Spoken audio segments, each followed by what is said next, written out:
Dear students, today we will discuss next topic of oxygen family, which is oxo acids of sulfur. Oxo acids are those acids which contain at least one double bond and whose H positive, due to which that substance is acid, is attached with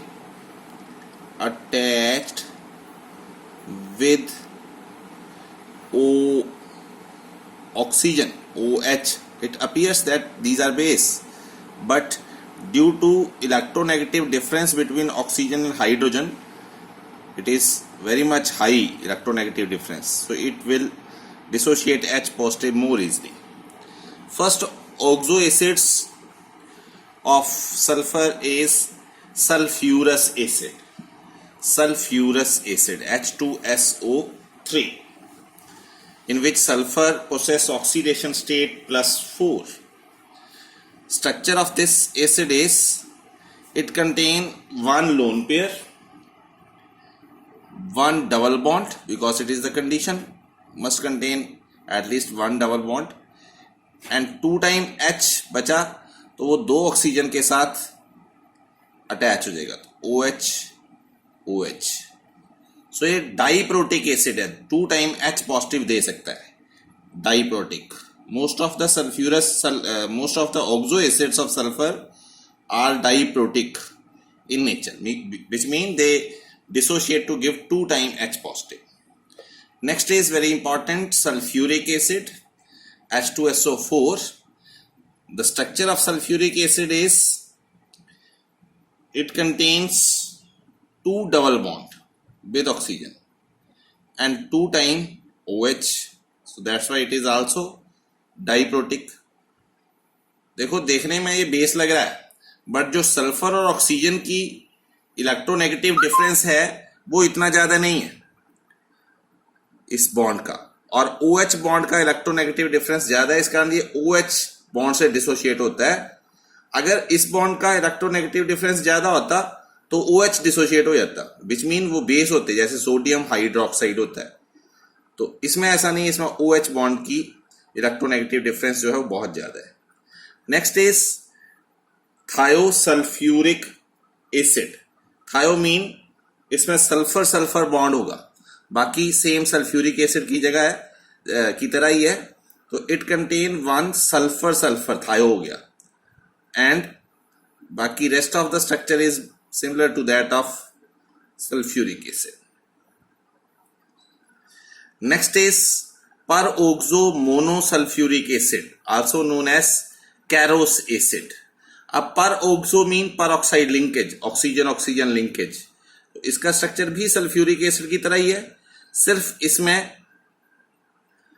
oxygen oxygen, ये देखो पर oxide linkage बन गई, oxygen oxygen linkage बन गई. Rest of the structure is similar. तो this is per oxo monosulphuric acid. Next is dithionic acid, H2SO6, dithionic acid. तो it contain sulphur sulphur bond, single bond, sulphur sulphur bond, and rest of the structure is same with that of the sulphuric acid. सिर्फ इसमें एक OH आ गया, दूसरे में भी 2 double bond और एक OH. Next acid is marshals acid. आपको इनका IUPAC name along with its common name आना चाहिए. कई बार पूछा होता है draw structure of marshals acid, draw structure of Carolus acid, तो हमें उसका फॉर्मूला और स्ट्रक्चर बनाना आना चाहिए. तो मार्शल्स एसिड क्या है, पर ऑक्सो डाइसल्फ्यूरिक एसिड. इसमें भी पर ऑक्साइड लिंकेज है और डाइसल्फ्यूरिक, 2 सल्फ्यूरिक एसिड कंबाइन हुए, तो इसका स्ट्रक्चर क्या होगा, सल्फर के साथ ये देखो पर ऑक्सो लिंकेज, पर ऑक्साइड लिंकेज, पर ऑक्सो डाइसल्फ्यूरिक एसिड. तो पर ऑक्सो लिंकेज आ गई और बाकी 2 ऑक्सीजन 1 OH, यहां पर भी 2 ऑक्सीजन और एक OH. 1 2 3 4 5 6 7 8 8 ऑक्सीजन होगी। तो पर ऑक्सो डाइसल्फ्यूरिक एसिड के अगला जो एसिड है is known as disulphuric acid, oleum. This is prepared in the preparation of sulphuric acid. During the preparation of sulfuric acid, oleum, its structure is similar to this, only one oxygen is less. It means there is only one oxygen in between sulfur. Peroxo नहीं है ये. So this is the structure of oleum. तो आपको इन oxo acids के structure आने चाहिए. Next is the preparation of sulphuric acid, which is very long, but in short way I will discuss this preparation here. CBSE syllabus में कुछ topics जो हैं वो रिड्यूस किए गए हैं, उनमें से ये भी है. उसमें प्रिपरेशन ऑफ सल्फ्यूरिक एसिड को निकाल दिया. बहुत सारे टॉपिक्स उसमें लिमिटेड रिड्यूस फॉर्म में कर दिए गए हैं, निकाल दिए गए हैं. तो उसमें से ये भी है, उसमें नहीं है CBSE में. तो first step is the preparation of sulfur dioxide by the oxidation of sulfur. And second, जो preparation of sulfuric acid है, this is also known as contact process. Contact process. जो second step है sulfuric acid की preparation का, oxidation of sulfur dioxide, this is known as contact process because this is in equilibrium and it will decide the which type of conditions required for the preparation of sulfuric acid. So oxidation of sulfur dioxide gives sulfur trioxide, which is exothermic process. Exothermic process, that's why low temperature required. Low temperature पे exothermic process mostly होती है. High pressure, क्योंकि product वाली side जो है gaseous particles कम है, 2 time है, यहाँ 3 टाइम. तो जब प्रेशर इंक्रीज करते हैं तो equilibrium will shift towards the direction of more number of molecule, and then sulfur trioxide is absorbed in sulfuric acid. तो ये क्या हुआ, अब absorption of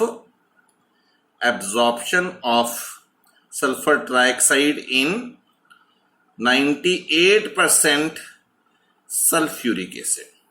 तो ये absorption करवा दी, and it gives us oleum H2SO7, which upon dilution, next step is, इसमें हम ओलियम में पानी डालेंगे, dilution gives sulfuric acid. So this is the method of preparation of sulfuric acid.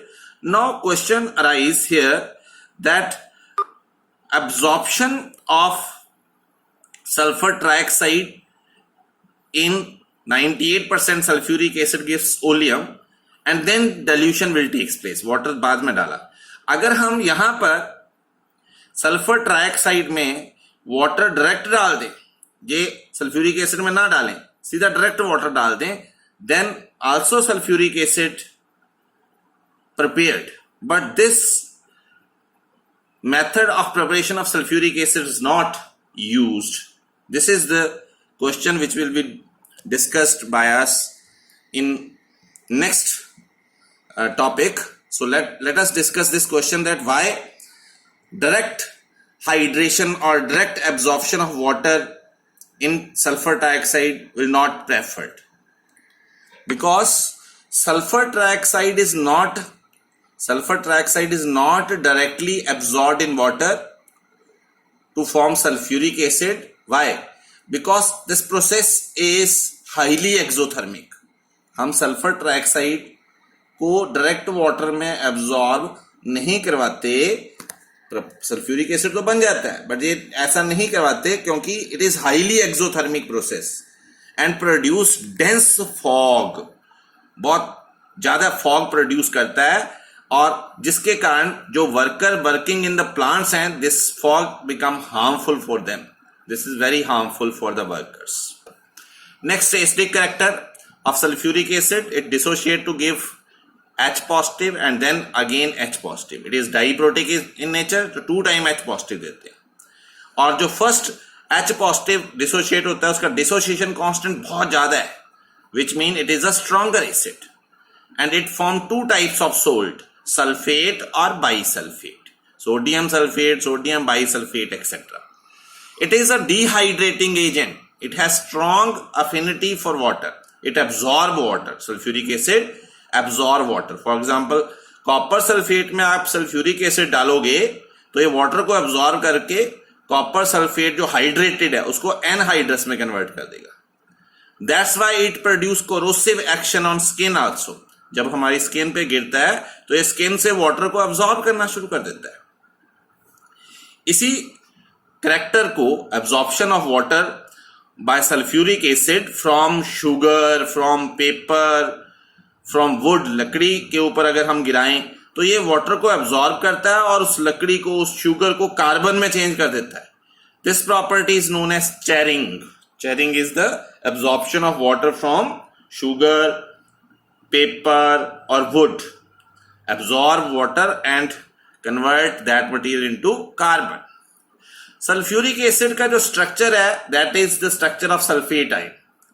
तो सल्फेट आयन का स्ट्रक्चर ऐसा है, 2 ऑक्सीजन है, 2 नेगेटिवली चार्ज ऑक्सीजन है, 2 डबल बॉन्डेड है, 2 नेगेटिवली चार्ज है, and it is resonance hybrid.